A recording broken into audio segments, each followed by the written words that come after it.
glad you're still watching Smart 24 TV, and in particular, The Point.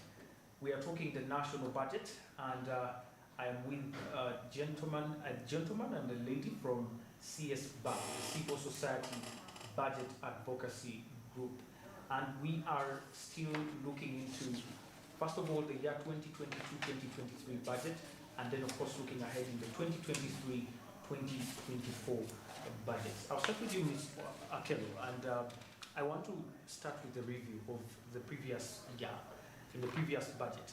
In as far as the targets for URA are concerned and budget financing, how have we been able to meet up those targets currently, at least with so far, how much have we achieved? Thank you, Anthony. We know that the Uganda Revenue Authority is actually charged with the responsibility of collecting resources. And while government is budgeting, a lot is focused on Uganda Revenue Authority. And I mean, once the taxes, the revenue has not come through, then it is difficult. Maybe just to give you, to remind ourselves of the background when COVID hit, it became so difficult to actually collect revenue that could support government because the revenues went low, and it was such a problem.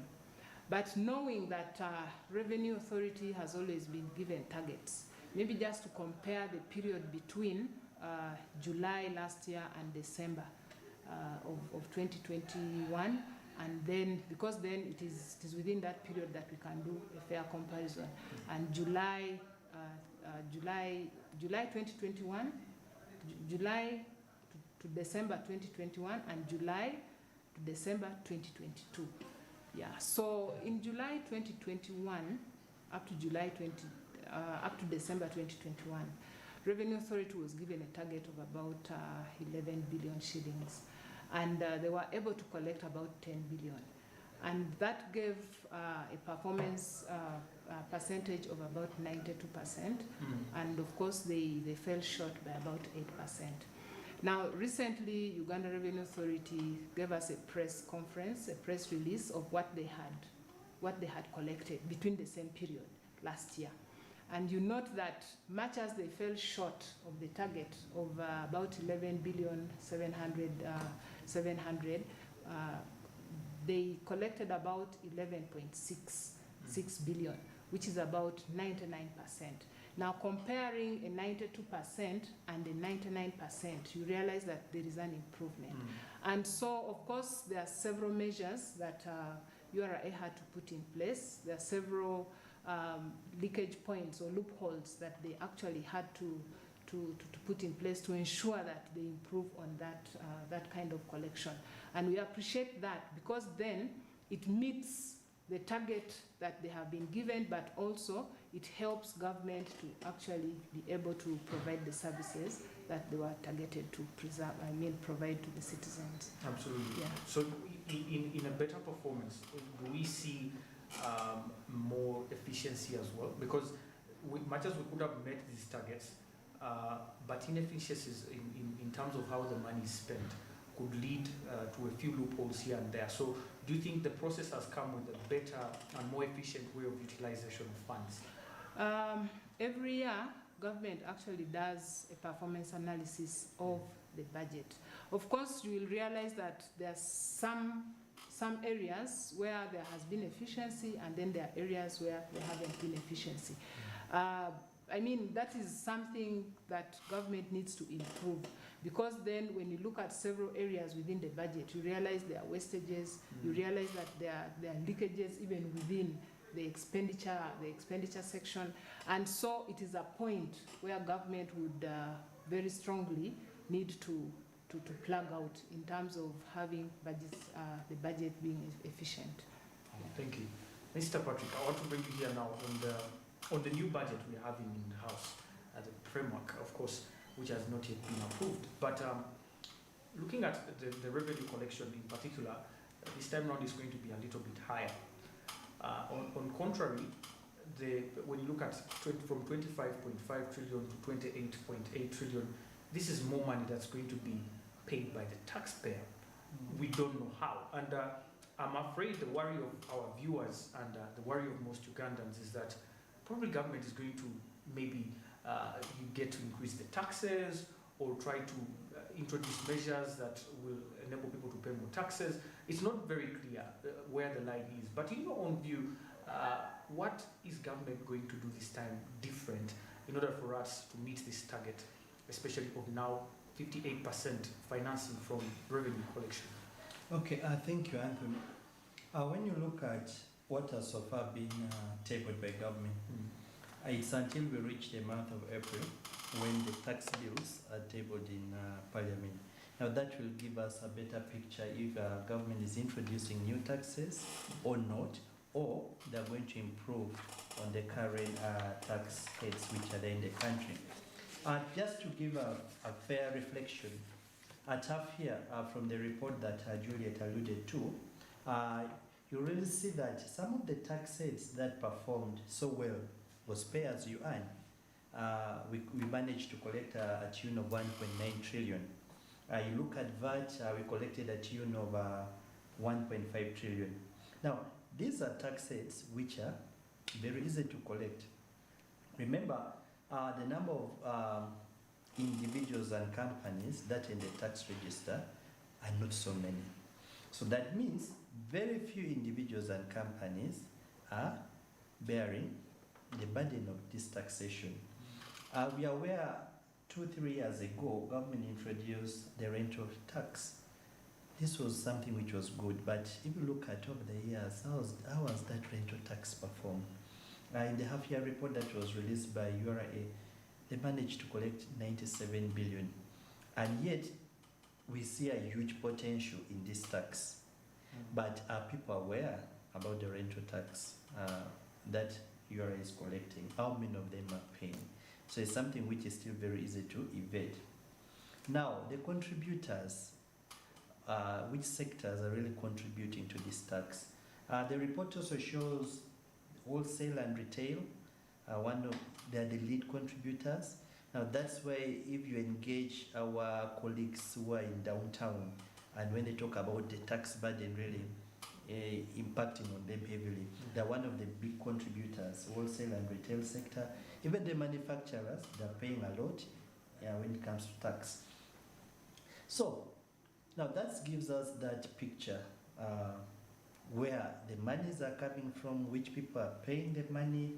And now, what are some of the interventions that URA, I think, are doing, which we do appreciate? We know, one, the efforts towards expanding the tax register.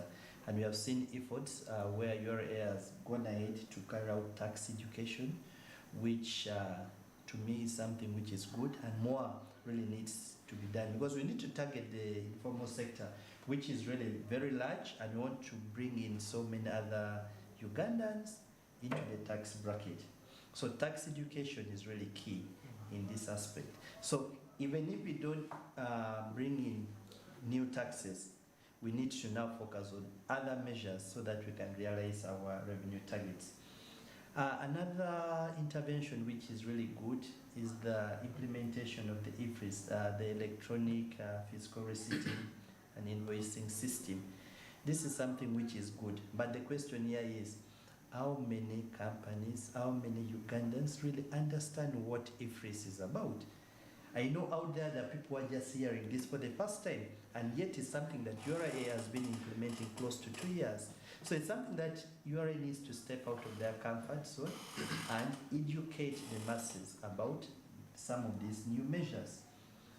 Improving tax administration is critical. This would involve also retooling.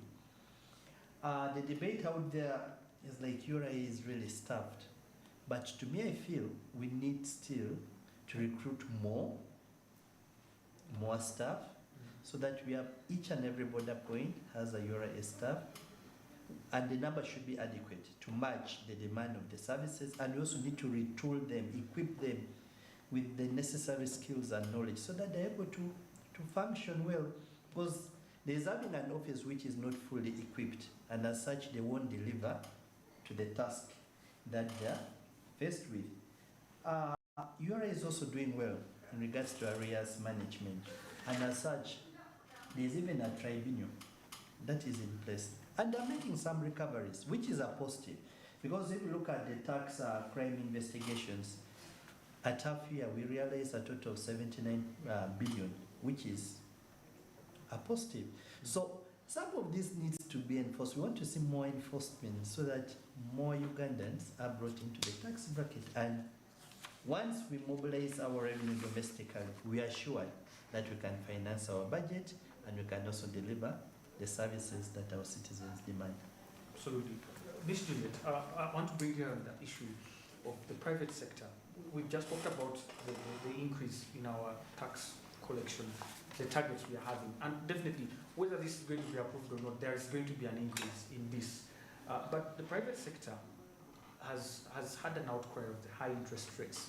You talked about COVID-19, which came with inflation afterwards, and the central bank rate hike, which now translated into very high commercial bank interest rates. And the private sector has been crying over and over again over the high interest rates. Now we are looking at the higher revenues. And of course, like Rubankin has pointed out, some of the things that they might do, is could be more taxes, right? Or new taxes, or finding ways of, kind of getting more money out of still the private sector. What do you think can be done for the private sector not to feel crowded out in this entire budget process? Because even now we are talking about cuts in domestic borrowing, which is still good and in favor of the private sector, but there's so many other things that still do affect the private sector. Now, interestingly, while there has been a complaint about interest rates going high, when you take an analysis between January to about November of last year, you notice that when we started January, the central bank rate, which usually kind of influences the lending rates, were low. They were at about, I think, 6.5% between January up to about April.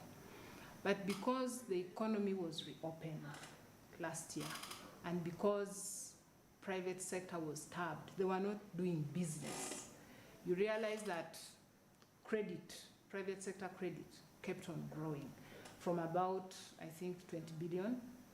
And while around, I think, May, it started going up, the CBR, the central bank rate, started going up from about 7.5% until about 10% in November. Private sector credit still continued to grow. It is something that one would say, why would the cost of credit grow, but then there is also private sector growth going on? Now, you note that, like I said, they were starved in the beginning to do business. But while inflation was also going up, of course, the CBR was going up. Bank of Uganda thought if they raised the CBR, private sector growth would come down to reduce a lot of monies that are in circulation.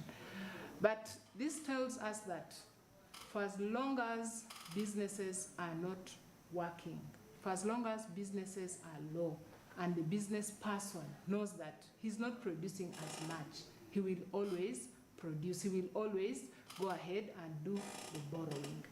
Now, government in the next financial year most likely might not increase taxes as such, okay? So what is going to influence the private sector to continue working and to continue boosting the economy is if inflation comes down, of which Bank of Uganda is intending that it will really come down. We know that it went up until about, I think, 10.7 by November.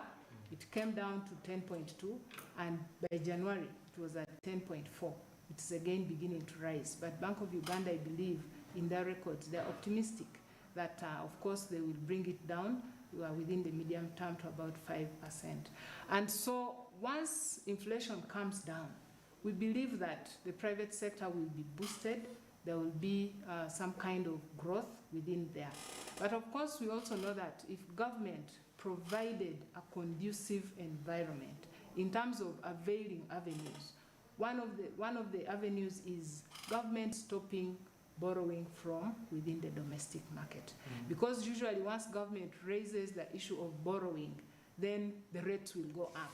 That means the private sector cannot actually borrow. And so if borrowing could really come down like they have promised, we only hope it will come down, you know, because then once they raise borrowing as government, the rates will go up and then private sector will be crowded out. Indeed. Mr. Patrick, would you agree with Madam Judy here on the issue of the private sector? Because there's a lot of concern from this side. And I was discussing with you before the show that when you go down to Chikugo right now, the only stories you hear is that, no, we are not even concerned about the budget. After all, the taxes are high and interests are high, right? And the lending rates are high. But like Madam Judy said, that if this we are cutting back on domestic borrowing, this is going to help so much the private sector. Is it going to actually solve the entire issue, especially of the high interest rates that the banks are at the moment?